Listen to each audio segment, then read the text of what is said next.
This is a quick reply to Michael, who's asking about videos on Melodyne and Autotune, and I will do them.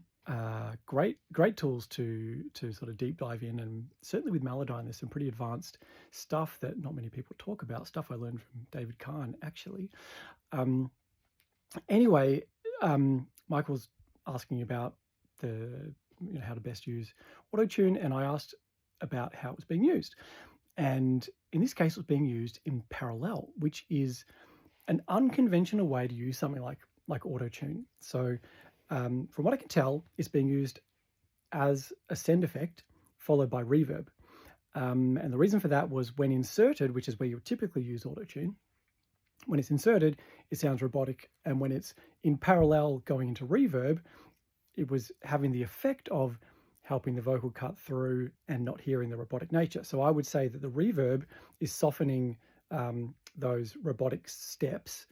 But let's sort of go back to how and why you would typically use insert effects. So we have two types of effects. We have insert effects and parallel effects.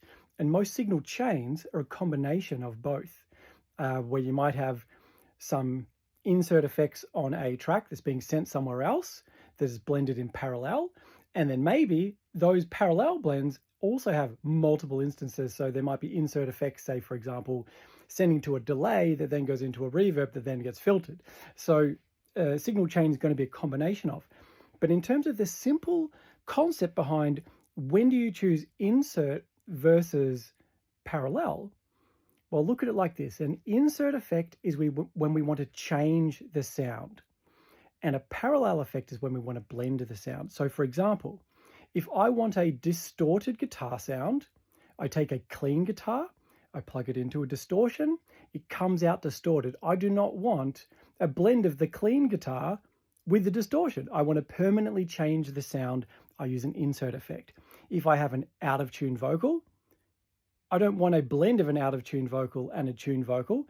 Typically, sure, you could tune in parallel and then you kind of get like artificial double tracking, but with no timing difference. So you'd kind of get a chorusy phasey sound. But typically, we don't want the out of tune vocal. We use it as an insert effect to permanently change the out of tune vocal to an in tune vocal. So, Michael, I would say if you're not liking those robotic effects, you want to increase the attack and the release or the speed. I forget what it's called on Autotune. I use Melodyne predominantly and Waves Tune if I need that T-Painy sort of Autotune sound. So instead of a fast timing for the transitions and for the I'm just trying to remember what they're called.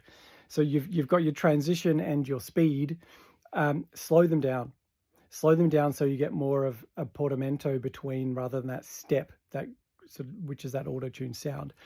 So probably not attack and release, but it's those two speed and transition, I think, probably. So just slow those down, increase the time it takes for those transitions. That should address it. But Melodyne is the king if you want transparent pitch correction. If you want it to sound like the singer sung it that way and it's not tuned, but it's perfectly in tune, Melodyne is the way to go. So try that. Didn't mean for the video to go this long. Anyway, try that. See if that improves the transparency of the tuning by slowing down the speed and the transition. Try it as an insert effect, and yeah, I'll make some more videos on this. If anyone else wants to comment on things I would like to know about tuning techniques and methods, just comment below and I'll make a video. Thanks.